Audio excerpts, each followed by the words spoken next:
All right, good deal. Thank you all for being here. Two birthdays, so oblige me for a second. It's my wife's birthday, so happy birthday to Brooke. I'm going to get some brownie points. And she told me that she started listening to the press conferences because she's in the car so much. So good, good surprise for her. And it's Lori Rice's birthday, who really makes this whole building go. And so I want to wish them happy birthday. We're through 3 spring practices, really 3 install days, a lot of individual, a lot of group work. Some team, it's probably too early to give you much good on personnel. I'll do that later in the week. Plan for this week is we're going to go Tuesday and Thursday. If you remember last week when we met, first 6 practices are really the way they're laid out is for individual, group kind of install, and then really through 7 through 15 is a lot of teamwork. We're going to play a lot of 11-on-11 football because we need some experience doing that. But this week we'll go Tuesday and Thursday, same type of practices we've had for the first 3. Then we're going to practice on Friday, and this is the only time we'll go back to back all during spring. Our annual coaches clinic is on Friday, and so we'll do really just kind of a fundamental practice, and the practice is really designed to help the high school and youth coaches that are going to be here at the clinic. And then Saturday we're in the stadium, and so that'll be a little bit of practice, but more of a scrimmage type, playing 11-on-11. So that's the plan for the week. Before we get to pro day, the other thing I want to mention is Rasheed Marshall. We've hired him in a full-time role as the director of player relations. Great player here, obviously. Big East Player of the Year as a quarterback and 5th-round draft pick, and got to know him over the last 4 years. And he's been involved with different aspects of our 5th quarter program, been around our guys, done some media things as well. And so when the job opened up, he expressed interest, and I'm excited. I'm excited to bring him in-house. He's not only been a great player here, he's done really well professionally, and from Pittsburgh, and he's got a great story. Wanted to be a part of the program, loves West Virginia, and really passionate about developing young people. And so excited to welcome him. Today's his first day, and so you'll see him around from here on out. And this is a big day for several of our former players. I'm excited to watch them. There's some good stories here. Bryce and Sam and Exery and Dante, those guys, been with them for 4 years. Proud of what Bryce and Dante did in Indianapolis. I thought they represented themselves, represented our program really, really well. Not only in the drill piece of it, but an interview piece of it in front of the media and with the teams. And so the other guys get their opportunity today. And so with that, I'll take questions. So the Rasheed news is interesting. Explain what the director of play person does. Yeah, so it's player relations. Yeah, player relations. So it's the job that Usman Kamara was in, and so he's really the liaison between the players and our support staff. He's the liaison between housing and admissions. So he works directly with several pieces on campus, and I'm giving you a rough. I'm not giving you a whole job description. And then he's here for the players. He's going to work a lot with our 5th quarter program. Preparing them for life after football, and so. But yeah, he's been around a lot. We had the opening. He expressed interest. I'm glad it worked out. So you can't determine a ton in 3 days. Yeah. But give us a little oversight of maybe things that you have. Yeah. So I thought, just overall, I thought the offense had a nice day on Tuesday and Thursday, and then on Saturday, I wasn't very pleased with them. We just didn't have the same urgency, and we've got to be able to handle some success. And I thought Tuesday and Thursday were clean from an alignment assignment, but also practice with urgency and with really good effort. And I thought Saturday just didn't meet the standard. It wasn't good enough.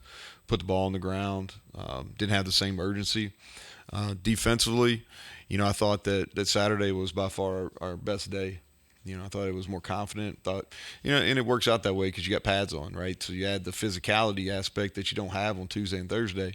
And for a first day in pads, I thought our guys did a really nice job running to the football and then thudding. It's harder to thud than it is to tackle. And so I thought our guys got in really good position and put the hat on the ball and got the ball out. And that's one thing that we've really talked about is we've got to create some takeaways.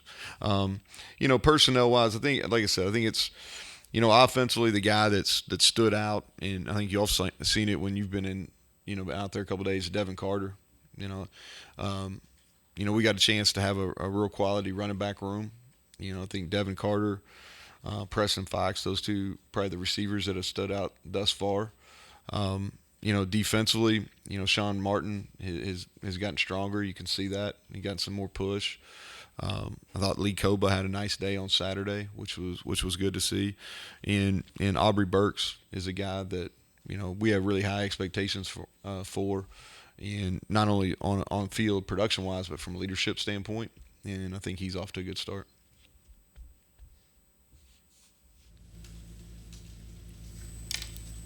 Concerned at all about the size of your D-line? That's something that you may have to address. Yeah, we've got, both our noses are well over 300 pounds. Three techniques. I think we're right at 270 plus. End we're a little bit lighter. I think more than anything we just need some depth. I'm comfortable with their size. Where we're at weight wise, strength wise. We need to add at least one more body, maybe two.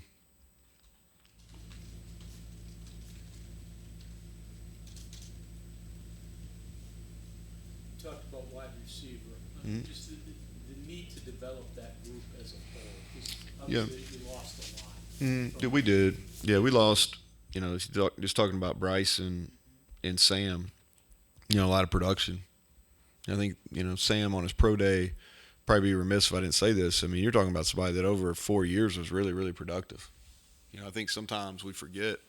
I don't know where he ended up in all-time reception leaders, but he's up there. So it's a lot of production, and then Bryce increased his production every year, so we will. We've got to replace a lot of those catches and a lot of those targets.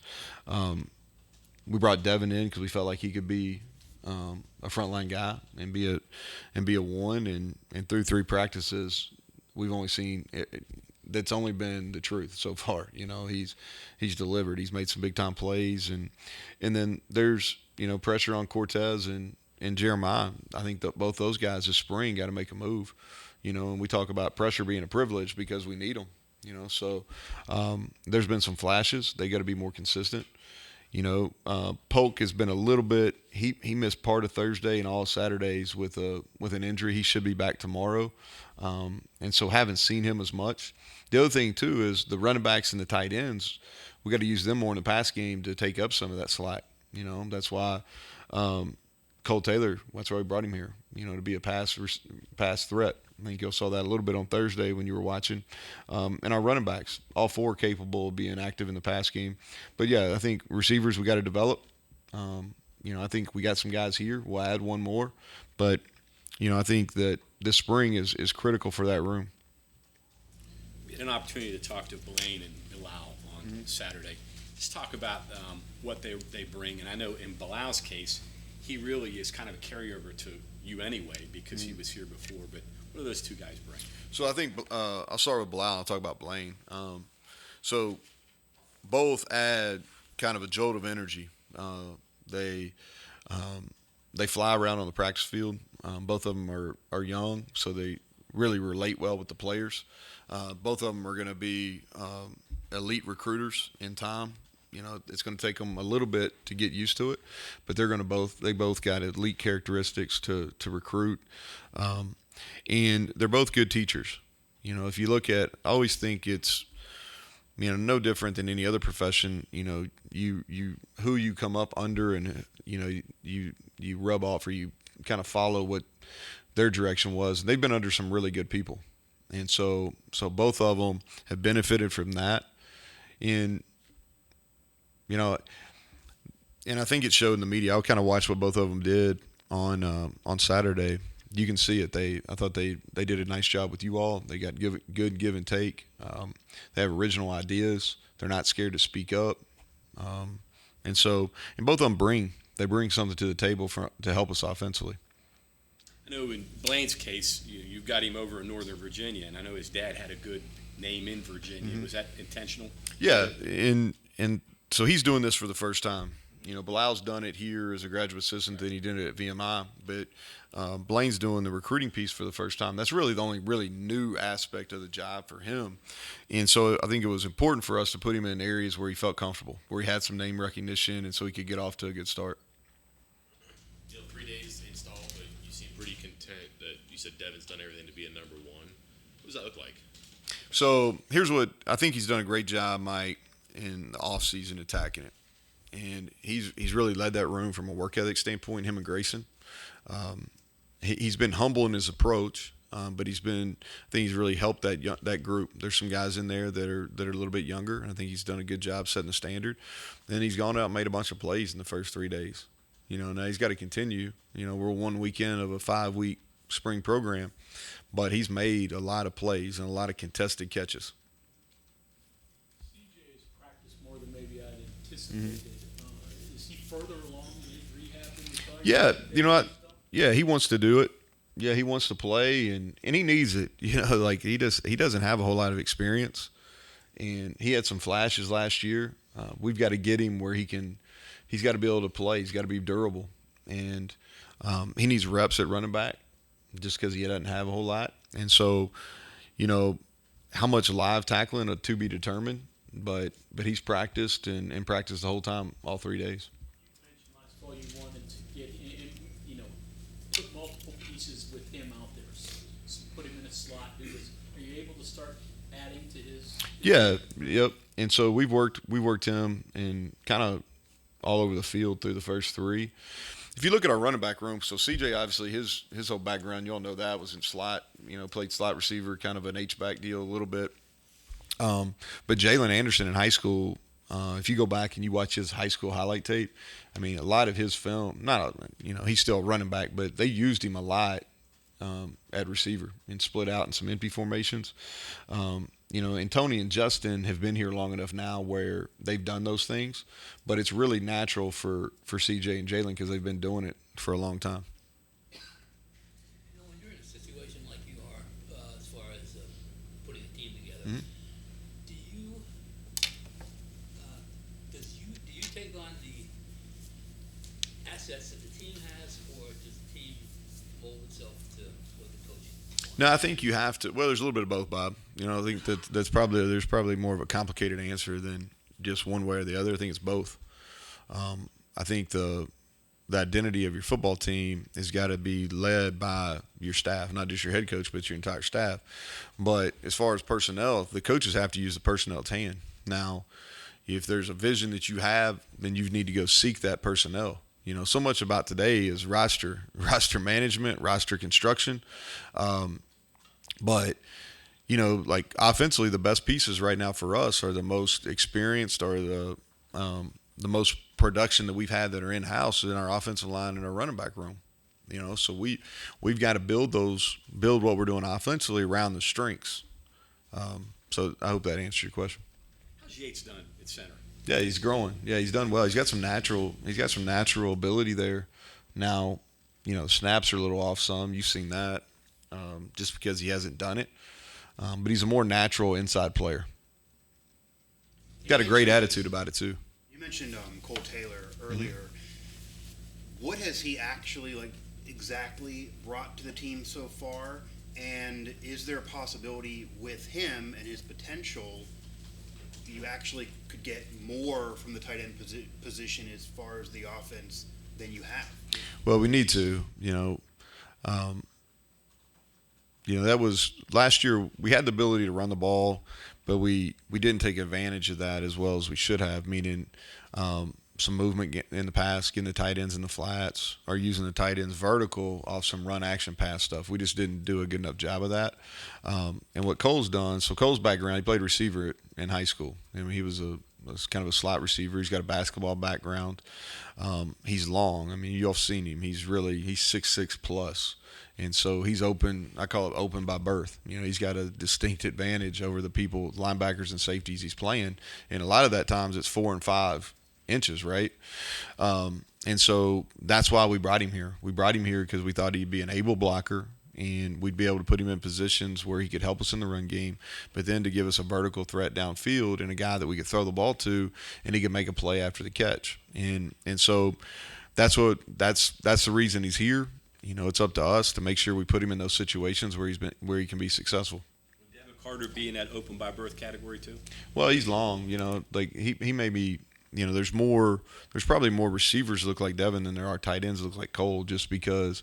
But yeah, he's big. You know, he's on his size advantage. Devin's strong. He understands how to use his body and create space. You know, I always like receiver downfield play is very similar to basketball players in the post. You know, body position and be able to create room for yourself. In basketball, you're getting off a shot. At receivers downfield, it's being able to create room where you can make the catch, you know, and create some separation. And he does a nice job. You know, what is it about Bryce and Dante or any of those guys Yeah. today that makes them, pro prospects? Well, you know, I think Bryce, if you look at his measurables are off the charts. You know, they really are. You know, his numbers for the combine, you know, I think they speak for themselves. I think you've seen some things that came out historically for what receivers' numbers are that are guys of that size and who he compares to. And he's in, you know, rare air with that. What I talk about a lot with Bryce is his growth and maturity, both as a person and as a player, right? And if you saw him in the spring of 19 compared to where he was in the fall of 22 or where he is now, man, it's night and day. It's not even close. It's not like he got a little better. It's like if I showed you film from spring of 19, he won't like me saying this, but if I showed you film from spring of 19 and told you that was Bryce, you wouldn't believe that was him. And so, and then how he's worked over the last calendar year, you know, from January up until now, you know, he's worked at a pro level. And so I think he's earned the opportunity, and he's going to get it. You know, I think he's going to get it. And I think his best football is going to continue to be in front of him. And he's going to be an asset, not just a receiver, but he's going to be able to start on 3 special teams. He can play on the punt team, he can play on the punt return team, and he can play on the kickoff return team. You know, and so I think that's why people are excited about him. You know, if you think about Dante's got versatility. You can make an argument that he could fit in a 4-down front or a 3-down front, and that's where sometimes some of the D linemen get pigeonholed because, okay, hey, they can only do what's expected out of a 4-down or a 3-down. He has versatility to do both. He's got video of playing both. He's changed his body. You know, he's even made improvements to his body since January. And I think he's grown in his mental approach, you know, and he's done well when they've got him at the board, whether it was All-Star game or in Indianapolis. And he's highly productive, you know, like highly productive at the collegiate level. And so, and then I think the other guys that are going to work out, you know, I think Jasir Cox really helped himself last year. Another guy that can play all 4 special teams. And then Sam James is a guy that I think's maybe slept on a little bit. You know, he's going to test out really well today. His biggest issue has been his weight. I think their guys are going to be pleased with where he weighs in today. He's put on some good weight. And again, he's been productive on film, and he's got an elite trait, and it shows on tape that he can cover punts. You know, he's done that as well as anybody in the country over the last 3 years is covering punts, which is something that the professional guys really pay attention to. Bryce's combine surprise you at all? No, it really didn't. You know, it didn't. He's jumped really well here every time we've tested him. We don't necessarily run 40s, but all our GPS data tracks their first 10, and it tracks you really hit your top end speeds, you know, once you get above 40 yards, and he's gone over 22 consistently. And so, like, it really didn't. Why do you think? Because I know he feels that he kind of has been slept on nationally and even amongst NFL personnel prior to maybe the combine. Because I even know being there, he made a comment that I'm going to wow you guys at drills and at 40 time, and no one believed him, and then he did it.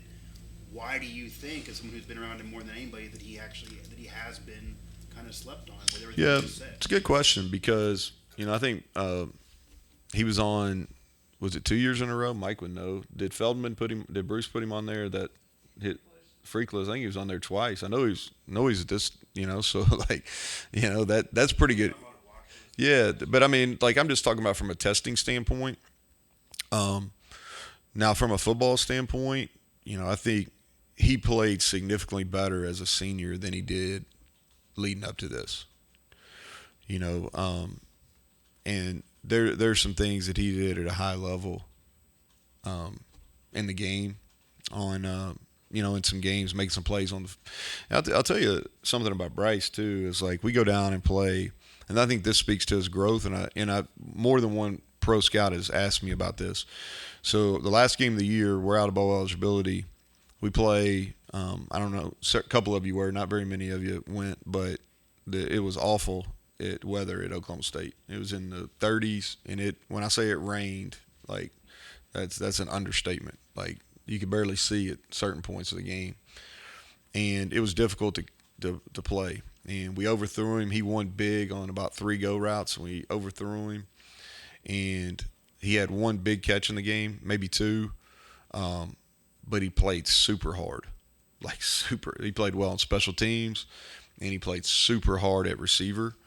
And I think that really speaks to his growth. And some of the pro scouts have said, man, like, because that's mature. That's maturity. Like saying, all right, it's going to be a tough day to throw the ball. We got a true freshman that played most of the second half, and would have been easy for him to not compete at a high level. But he did the exact opposite. He really, really played hard. When I think of Dante, the image that comes to mind is him running down quarterbacks or running backs behind the line of scrimmage from behind and catching them. Is that his greatest asset, or is it? I mean, is there a whole lot more to the package than just that speed? Yeah, he runs well for his size. I think that's fair. I think the first thing that when you think about Dante and when they're looking at him at the next level is his size. He's got measurables. He's got growth potential even, and he's long. And because how he was used here, you get to see him do a bunch of different things. Okay, so I think that gives him, again, goes back to he can play in the 4 down or the 3 down, which I think that versatility is really, really benefiting him. But he runs side to side. He's going to be a plus pass rusher from the interior. If you look at the league's trending a little bit more where you're getting more interior pressure. And so, but yeah, that, he can run. That's probably his best asset right now. But I think he's played the run better as a senior than he did leading up to it. So on pro day moving to Texas, and the Big 12 is going to take that over the pro day. What's your thoughts on that? I think that it's going to make it a marquee event. I think that Brett has brought some out of the box ideas to our league. I think that can only help. When first learned about him getting hired, I was like, okay, all right, he's going to apply some pressure. I think that he's going to elevate kind of the name brand of the Big 12. I thought you just look at some things like I didn't go to the Big 12 basketball tournament. I know he moved y'all seats, so that probably wasn't a win for you all. But like, he had some people, he had some recognizable people at the Big 12 basketball tournament as I'm watching on TV. A bunch of people that went to the game came back talking about the atmosphere around the arena. And so his background in entertainment, he's going to add some, that's going to be an event, and it can't do anything but help. And the other thing too is like we got 29 teams here today. There'll be 32, and there'll be multiple people, from each team that'll be there, and you're going to see it get copycatted. I have no doubt it's going to get copycatted. You're doing pro days here though, correct? Huh? You can keep doing pro days here though, correct? I don't even know. I don't know. I don't want to speak on that. I don't know the answer to that, Mike. Well, how about this? Would you prefer, because it's not just your guys, you may not all get invitations, but there have been guys from Fairmont, Shepherd, and Charleston that come for this event. Yeah, so like the little bit of the misconception on that is like the guys coming from other schools, like they have to. It's not necessarily us giving they have to be requested that, and so I don't know how that's going to work. I don't want to. I was going to say that wouldn't even be a possibility. Yeah, I don't know. I don't even want to. I hadn't even thought about it, Mike. I don't. You have 4 to lose it though. Huh? Yeah, it would be in for. Yeah, yeah, Six guys who got invited, but you have 12 who are maybe our candidates, right? yeah. If you have your way, obviously you're supporting what the Big 12 is doing, but would you like to have some? So I think here's what I'll say is I think the Big 12 deal is great. What I'm unclear of is everybody that's draft eligible. Do they get invites, or is it going to be only a certain number of guys from each school, or how's that going to work? I don't know the answer to that. And if that is I want everybody that's draft eligible to have an opportunity in front of pro scouts. just because of amount of people, it might be harder to get everybody there to a group event. So then if that is the case, or even if you could have the same number, would you be in favor of still doing something here? So I think it really depends what the rules are. Retrospect's always better, but I probably should have looked into that before coming in here. But I really don't. I'm not completely sure how the Big 12 is going to handle that. No, I'm not trying to get in trouble. I'm saying if everybody's invited, man, I think it's great. Let's roll with it because you're going to get more eyes. It's going to be on a bigger stage. If everybody's not, okay, if it's going to be the case where every draft eligible person is not invited to the pro day, then we still need to do something on campus. Your safeties, same old as far as the guys who are there. Have you moved anybody around or tried to find? So swap? Keyshawn Cobb is playing a deep safety. Okay, Aubrey's still there. Marcus Floyd still there. Christian Stokes, Caleb Coleman. Those are the guys that are getting the majority of the reps through 3 practices. And anybody that you wanted to. So Hershey and Lance. Hershey's going to be out of contact during the spring. But he's getting work at Spear. Lance and Riley Collins are getting work at Spear.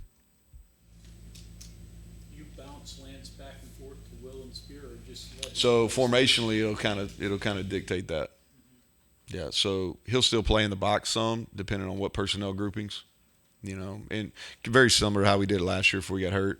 He'll still be in the box some. I like him playing because of his size. He's gotten stronger too. Because so much in our league is on the perimeter from a blocking standpoint. And so he's 227, I think, now. And so he's a much more difficult block out there than maybe your traditional nickel corner. But yeah, those are the 3 guys that are playing Spear. Some of the names you mentioned there, their body types, off the top of my head, look pretty similar for the guys who are cat and free.